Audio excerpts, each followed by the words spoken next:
Tonight, waiting at the walk-in. A doctor shortage in Saskatchewan means many patients, too many, are turning to walk-in clinics.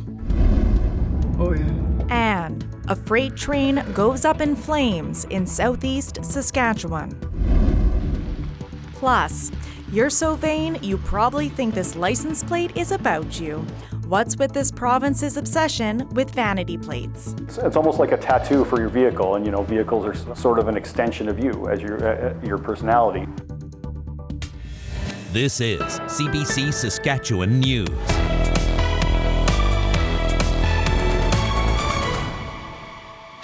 It's Thursday, December 1st.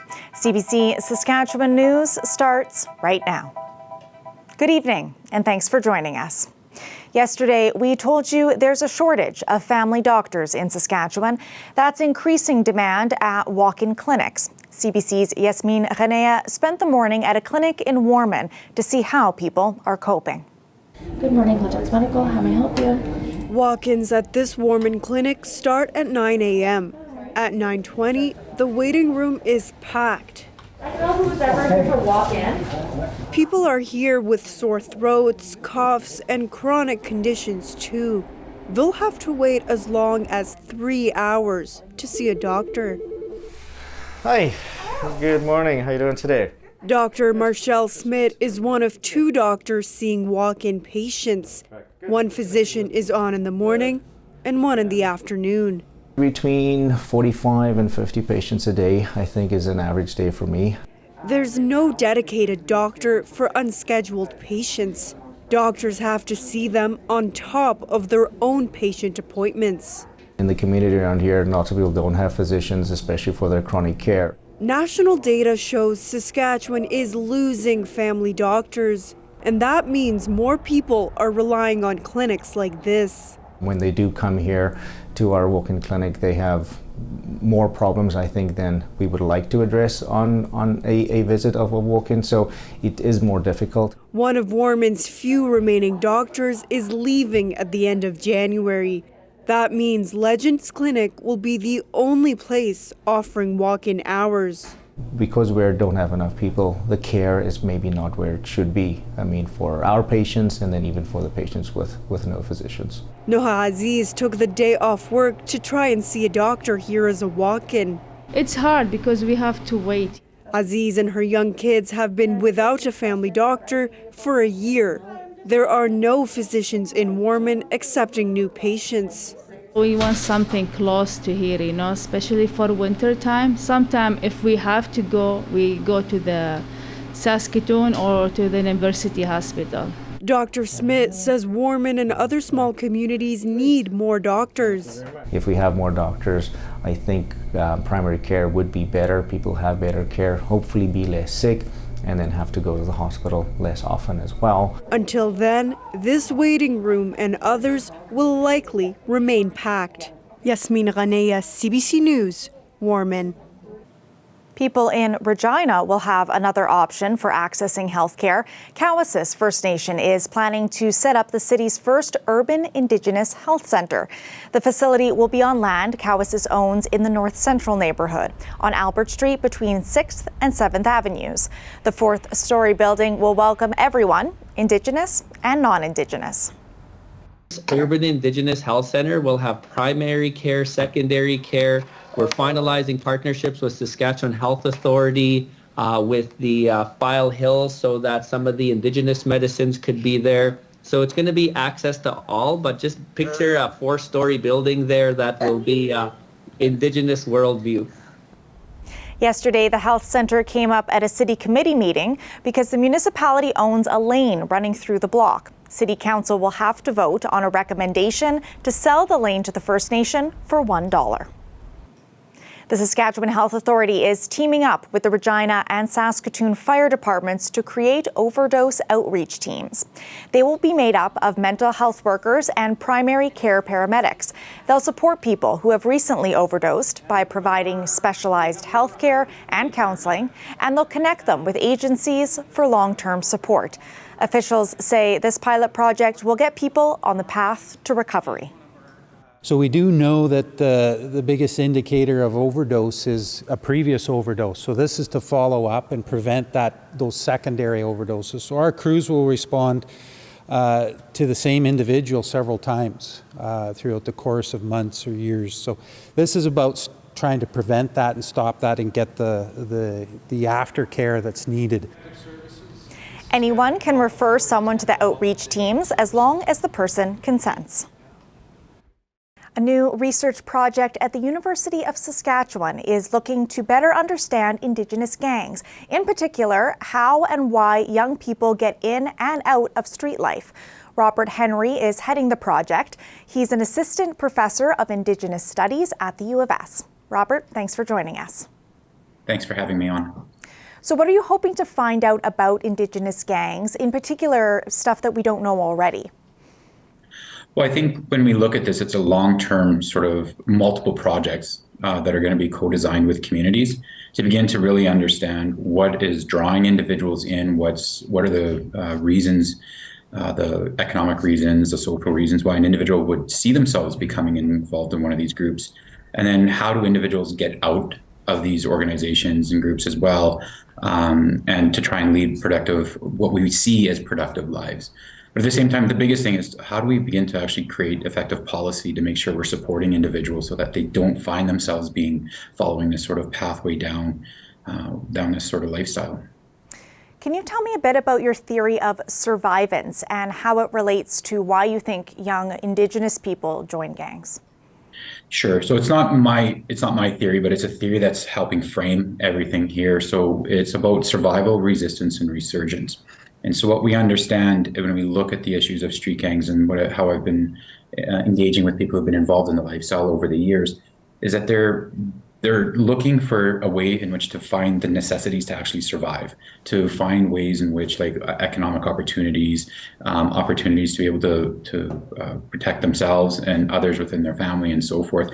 And then once they're engaged in this, there's this moment in their life where there's a resistance to the violence and the sort of lifestyle that they're living, and they want to work their way out of it. And this is where we see the idea of resurgence on the other side. So they're reconnecting, re-identifying who they are as a person, reconnecting their relationship to their community, and trying to redefine who they are outside of being connected as being so-and-so as a street gang member. And this is the process that we see a lot of community-based organizations are trying to do, is working with individuals who are at that stage of resistance into resurgence. But at the same time, the idea of resistance, it moves beyond the idea of being resilient, and that they're actually challenging different systems at the same time, that they're not becoming resilient to their space. They're actually challenging those spaces to make something anew on the other side, down in their life. That's so interesting. Thank you for explaining that. So this is quite a sensitive topic. How are you going to find people to participate in this research? So I'm a community engaged researcher, and I've worked closely with community partners over the years. And so it's actually trying to enhance those partnerships and working as a co-developed and co-design. So working first with Straight Up here in Saskatoon, and working with their members to understand what is it that you would like to do? What does research mean to you? And how do we actually go about understanding this? And what do we need to develop to better inform the broader public about the issues at hand that you're seeing on a daily, and that you're seeing in your organization, but that the members are seeing? And so really what this position is trying to do is trying to empower those community-based organizations to find and to support them to develop that information so we can move it up into different areas of policy and different areas of government, so we can actually start seeing funding coming down rather than the continued support of policing initiatives. And we're seeing a large money going there, but we know, and everybody knows, that doesn't end gang violence, it doesn't mitigate gang violence, but rather how do we actually go into an upstream approach to start addressing what are the root causes, and how do we begin to look at what is effective programming when working with individuals who are in street lifestyles, and how do we go about making those changes? Okay, thank you so much for this, Robert. No, thank you. Robert Henry is an assistant professor of Indigenous Studies at the University of Saskatchewan.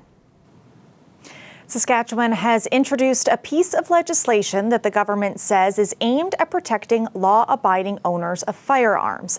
The Saskatchewan Firearms Act passed first reading this morning. The legislation expands the role of the Saskatchewan Firearms Office.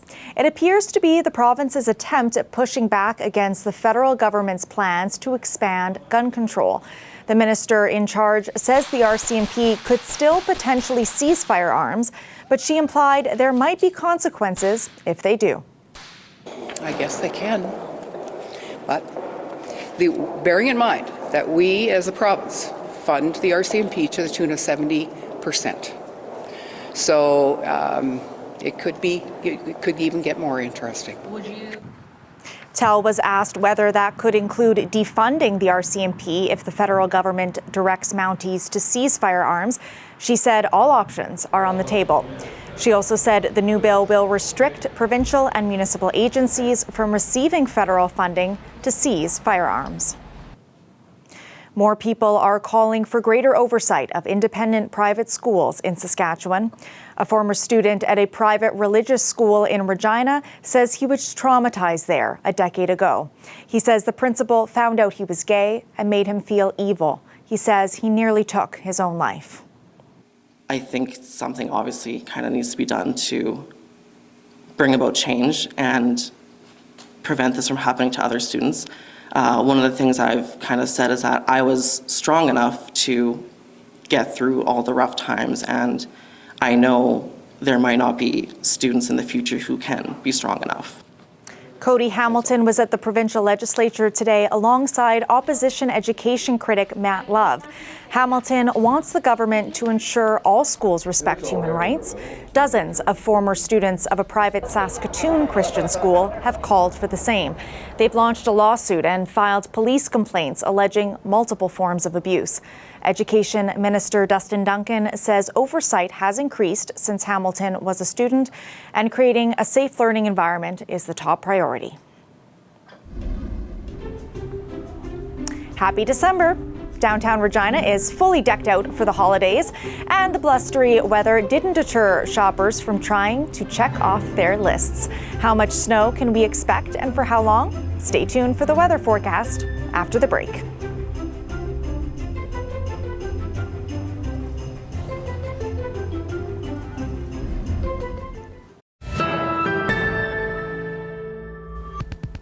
Federal investigators are headed to southern Saskatchewan, where a train derailed just outside the village of Macun this morning.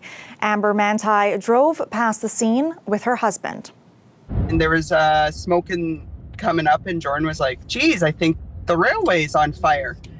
And so just as we were coming around Macun on the highway, there's this huge explosion, and flames, like, it went from just like maybe light gray smoke to black. Before the fire, like, there had to be over 20 railway cars that were already just just off the rails. He said, okay, I'm going to speed up going by the fire because it's going to be intense. And it was. You could feel the heat through the window of the vehicle. As I was videoing, I was like, holy cats, yeah, this is hot, this is intense. RCMP say no injuries were reported. They advise drivers to avoid the area, but an evacuation order has not yet been issued. This weather update is brought to you by Capital GMC Buick Cadillac. 22 model clear out is on now.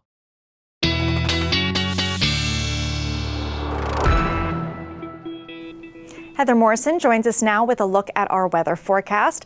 It looks like almost the whole province is under some type of weather warning.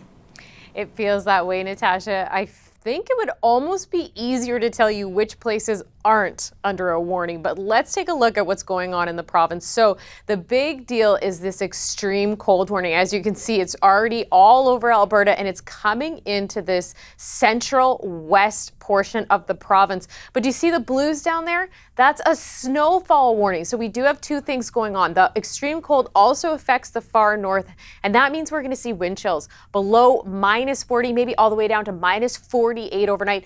Frostbite happens in minutes in these conditions. So this is something that's really important for everyone to be aware of. Let's talk about that snowfall though. This is what the province looks like right now. We had a Montana low push its way up into our province, replacing that system that brought all that snow before. And we do have a snowfall warning, particularly for the south areas of the province, starting in that southwest corner, Shaunavon, Maple Creek, working its way up through Regina over to that central east, Yorkton, Melville. You're all included in this snowfall warning.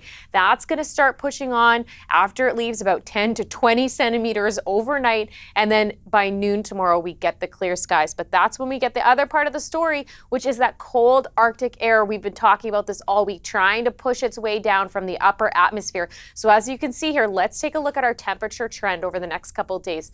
So blues mean cold, purples mean really cold. Look at those purples and pink taking over by tomorrow morning. We'll warm up a little during the day, and then it's back on Saturday. Finally, by Sunday, we're going to see a little bit of a warm up. So what does that mean in terms of what we're waking up to tomorrow morning? Well, let's see here. It's going to be a chilly day. So we're looking at Saskatoon, minus 30. That is without wind chill, Natasha. That is how cold it's going to be, minus 25, minus 22 in the southern regions. Much colder, of course, up north as well. Let's take a look here at the wind chills that go along with it. Minus 38 in Prince Albert tomorrow morning when they wake up. Minus 36 in Yorkton. Minus 34 for you in Regina. So just a very cold day. Now, this is a bit of a one-off. It's not like we're going to warm up too much, but Friday is definitely the coldest day that we're going to be seeing for a while. So let's take a look at our 7-day forecast here. Oh, that's just skipping ahead. All right, so let's take a look at our 7-day forecast here from Regina, because this will really give you an idea of what's going on. So that snow is going to clear up for you by tomorrow, but then you've got a high of minus 2. Look at the normals on top of the board. Normally around this time of year, minus 6 to minus 17. So our high doesn't even reach our normal low. And you've got that wind coming in as well. It's going to be chilly overnight. You head into the weekend and it warms up a tiny bit, but we're still going to be well below normal for next week. Let's take a look at Saskatoon. So even chillier. We're seeing some really cold temperatures. Our low minus 27 overnight on Friday. And then we get that slight bump, that slight warm up Sunday before we're right back into it. So we got extreme cold and we've got snowfall. Tomorrow we'll have a clear day, but a frosty day. And Natasha, that's a look at our weather forecast. You know, Heather, I was flip-flopping between, do I go home and I tackle this head on with full gusto, or do I just hold myself up and live in denial? And I still haven't decided yet. I think you can live in denial for sure. Just don't leave us. We need you here tomorrow, okay? Sounds good. Thanks, Heather. Thank you. Drink a pint for the food bank. For a second year, a handful of businesses have collaborated on a charitable brew. 100% of sales of Community Lager in December will go to the Regina Food Bank. It's a prairie-grown malt pilsner. Every pint funds 24 meals. It's available at Pile of Bones, Leopold's Tavern, Victoria's Tavern, and Sobeys Liquor. Last year, sales of the beer funded more than 80,000 meals. We'll be back after the break.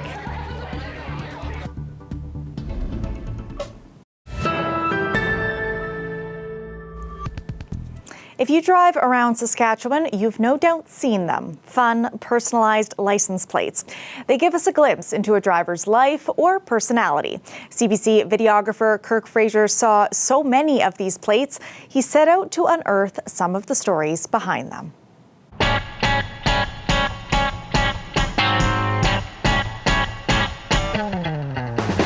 Right now, there are 55,709 active registrations with a personalized license plate. Certainly, once you start looking for them, you see them everywhere.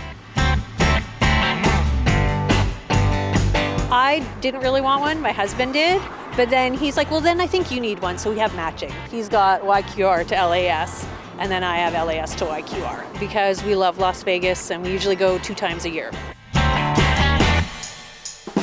With my story, I got plate first. In India, back home, we can really get custom numbers, but we can't really get custom slogan there. Now we use that opportunity and we get our last name. Few people get their community name. I have seen many people do this who are from back home country, India. They would hang it to the wall and after that we work every day, and we gotta remember in the early morning that yes, we have to work hard so that we can get a nice plate to the nice vehicle there. It's almost like a tattoo for your vehicle, and vehicles are sort of an extension of you as your personality. So people, I think, use them as ways to express themselves. It was my husband that first got the plate, and he had a car that was a touring sedan, so he got it on tour. I think at the time when he got it, it was the new rage. There's all kinds of reasons that people get them, and I think the reasons are almost as individual as the plates themselves.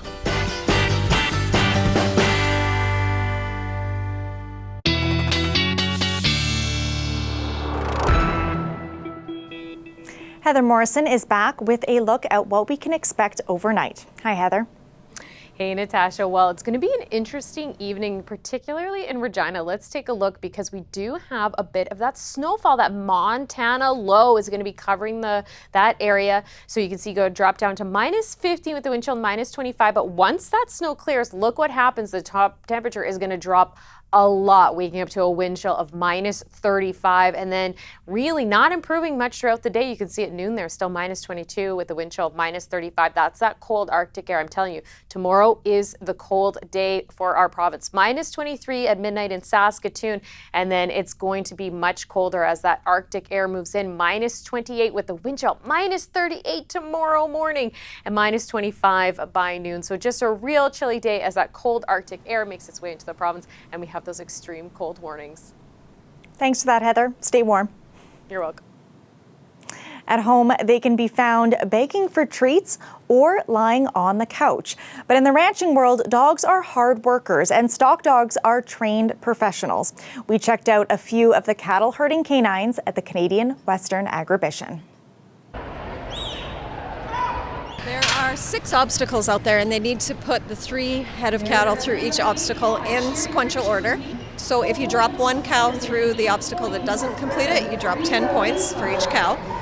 So a total 180 points and 6 minutes time limit. Our dogs work every day, and this is just fun competition to come out. But we want to see desire, we want to see trainability, we want to see a mind that's able to take the training, and basically the dog is an extension of us.